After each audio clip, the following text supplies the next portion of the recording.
کیا آپ نے کبھی کسی چھوٹی سی بات کو گھنٹوں اور دنوں تک سوچا کہ وہ بہت دیر تک آپ کے دماغ میں گونجتی رہی اور آپ کو تھکاتی رہی؟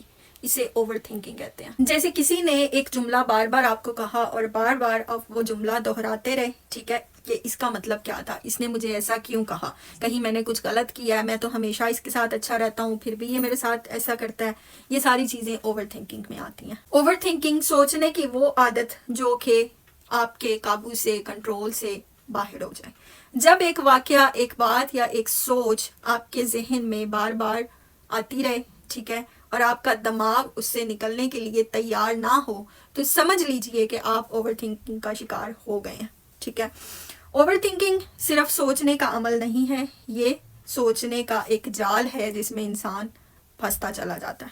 یہ جال آپ کے ذہن کو تھکاتا ہے، دل کو کمزور کرتا ہے اور آہستہ آہستہ زندگی کی، دنیا کی جو خوبصورتی ہے جینے کی، وہ آپ سے چھین لیتا ہے.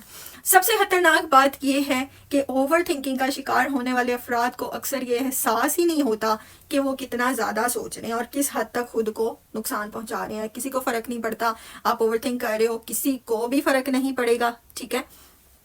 صرف اور صرف آپ کے ذہن پہ، آپ کی صحت پہ اس کا افیکٹ آئے گا. ٹھیک ہے. اوور تھنکنگ اچانک سے کبھی بھی نہیں ہوتی، یہ آہستہ آہستہ ہماری زندگی میں داخل ہوتی ہے.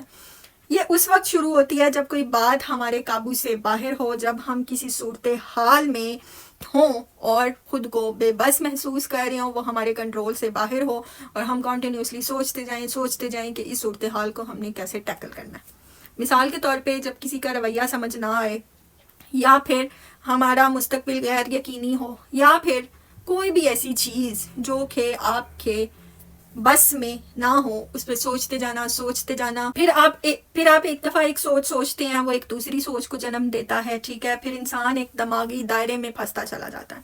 اگر ایسا ہو گیا تو کیا ہوگا، اگر ویسا ہوا تو کیا ہوگا، اگر ویسا نہ ہوا تو کیا ہوگا. یہ تمام خیالات اوور تھنکنگ کے شعلے کو ہوا دیتے ہیں اور وہیں سے آغاز ہوتا ہے ذہنی تھکن کا اور جسمانی تھکاوٹ کا. کیونکہ جب ہمارا ذہن تھکے گا تو آٹومیٹیکلی اس کے ایفیکٹس آپ کی باڈی پہ بھی آئیں گے. پھر اوور تھنکنگ صرف ایک طرح سے ہم پہ حملہ نہیں کرتی، یہ ڈفرینٹ شکلوں میں ہم پہ اٹیک کرتی ہے. ٹھیک ہے.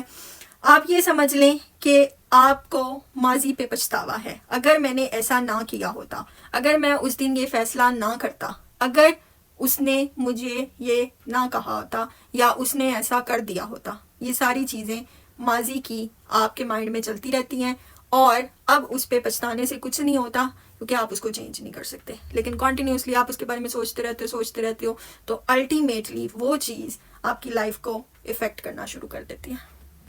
پھر مستقبل کا خوف، اگر ایسا ہو گیا تو کیا ہوگا، مجھے کیا کرنا چاہیے، کیا میں فیل ہو جاؤں گا، کیا مجھے جاب ملے گی. یہ خیالات ہمیں آج کل ایسے ڈراتے ہیں کہ جو چیز ابھی مستقبل میں ہونی ہے اس کے بارے میں پہلے سے ہی سوچ کے ہم پریشان ہوتے رہتے ہیں. پھر سیلف ڈاؤٹس، کیا میں اچھا ہوں، کیا میں اچھا دکھتا ہوں، کیا میں اچھے مارکس لے کے آؤں گا، یا پھر میں اس قابل ہوں کہ اس جاب کے انٹرویو کو کریک کر پاؤں گا. یہ سارے سیلف ڈاؤٹس آپ کو جو ہیں سب سے زیادہ نقصان دیتے ہیں کیونکہ یہ ہمارے سیلف کانفیڈنس کو دیمک کی طرح چاٹ جاتے ہیں. اچھا، اب یہ سمجھنے کی ضرورت ہے کہ بظاہر سوچنا کوئی بری بات نہیں ہے، یہ ایک فطری عمل ہے. ٹھیک ہے. لیکن جب سوچ آپ کی ایک انتہا کو چھو جائے تو یہ فائدہ مند نہیں بلکہ نقصان دہ ہوتی ہے. اوور تھنکنگ خطرناک اس لیے بھی ہے کیونکہ یہ آپ کی ذہنی، جسمانی اور جذباتی صحت کو خاموشی سے ختم کرتی ہے. ذہنی تھکن میں، مسلسل خیالات کے طوفان میں آپ کا دماغ تھک جاتا ہے، فوکس ختم ہو جاتا ہے، یادداشت متاثر ہوتی ہے اور دماغ بوجھل ہو جاتا ہے. جبکہ جذباتی انتشار میں آپ کو اوور تھنکنگ اندر سے کمزور کرتی ہے. آپ بار بار منفی جذبات جیسے کہ خوف، غصہ، پچھتاوا یا شرمندگی میں گھرے رہتے ہیں.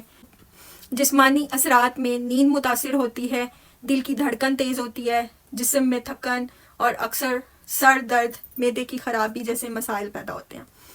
پھر تعلقات پہ آپ کا منفی اثر پڑتا ہے. انسان دوسروں سے کٹنے لگتا ہے، ہر بات کو غلط سمجھنے لگتا ہے اور شک، غلط فہمی یا ضد رشتوں کو توڑنے لگتی ہے.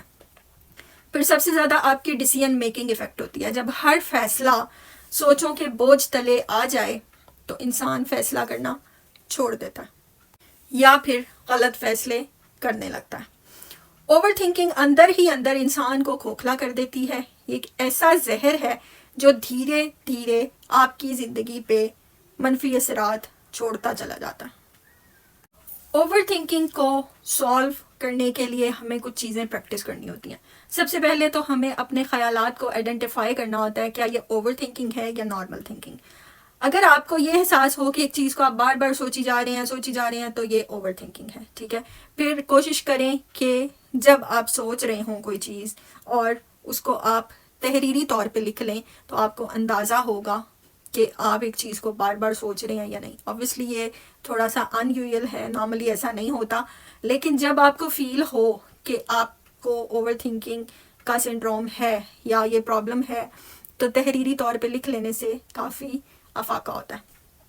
پھر اس کے بعد یہ چیز کہ اگر آپ اوور تھنک کریں, اگر آپ مطلب نارمل تھنکنگ آپ کو لگتا ہے آپ کرتے ہیں, لیکن اس کے بعد آپ بہت زیادہ ذہنی طور پہ تھکا ہوا محسوس کرتے ہیں, اسٹریس میں خود کو پاتے ہیں, تو ہو سکتا ہے کہ آپ اوور تھنکنگ کا شکار ہو رہے ہیں. ٹھیک ہے. پھر اس کے بعد ایک حد مقرر کریں, یعنی سوچنے کے لیے ایک مخصوص وقت مقرر کریں. مثلا روزانہ 15 سے 20 منٹ, اس کے بعد سوچنا بند کر دیں. خود کو تھوڑا بریک دیں, تھوڑا فیملی کے ساتھ ٹائم اسپینڈ کریں, کنٹینیوسلی سوچنا چھوڑیں. ٹھیک ہے. پھر اپنی توجہ ہٹائیں. جب بار بار کوئی چیز آپ کے مائنڈ کو ہٹ کرے تو اپنی اٹینشن کو ڈائیورٹ کریں, کوئی ایکٹیویٹی ڈھونڈیں. پھر اس کے بعد پیشہ ورانہ ہیلپ لیں. اگر اوور تھنکنگ بہت زیادہ ہو تو روزمرہ زندگی آپ کی متاثر ہو جائے گی. سائیکیٹرسٹ سے آپ ہیلپ لیں اور اس سے آپ کو کافی فرق فیل ہوگا. پیدل چلیں, مطلب اس سے جب آپ نیچر میں اسپیشلی کوشش کریں کسی پارک میں جا کے واک کریں, اور اگر آپ پارکس وغیرہ میں نہیں جا سکتے تو گھر میں, گھر کی چھت پہ واک کریں, اس سے کافی افاقہ ہوگا. روز 1 گھنٹہ آدھا گھنٹہ اوپن ایئر میں ضرور گزاریں. اے سی سے باہر نکل کے شام کے وقت چھت پہ, صحن میں, یا اگر آپ باہر نکل سکتے ہیں تو ضرور کچھ وقت اوپن ایئر میں گزاریں. اس سے بہت سی چیزوں سے آپ کو چھٹکارا ملے گا. اسپیشلی اوور تھنکنگ آپ کی بہت حد تک کنٹرول میں آ جائے گی. یاد رکھیں اوور تھنکنگ ہماری زندگی کا ایک بہت ہی پیچیدہ مسئلہ ہے. ٹھیک ہے. جو اکثر ہمارے ذہنی دباؤ, بے چینی اور نیند کی کمی کے باعث آتا ہے, یا پھر یہ ہمیں اس طرف لے جاتا ہے. ٹھیک ہے. اور یاد رکھیں ہر مسئلے کا حل بھی ہوتا ہے. اہم بات یہ ہے کہ ہم اپنی سوچوں پہ قابو پائیں, اپنی خود اعتمادی کو مضبوط بنائیں اور مثبت طریقے اپنائیں. اپنا ڈھیروں خیال رکھیں. ہم ملتے ہیں ایک اور اچھی سی ویڈیو کے ساتھ. اللہ حافظ.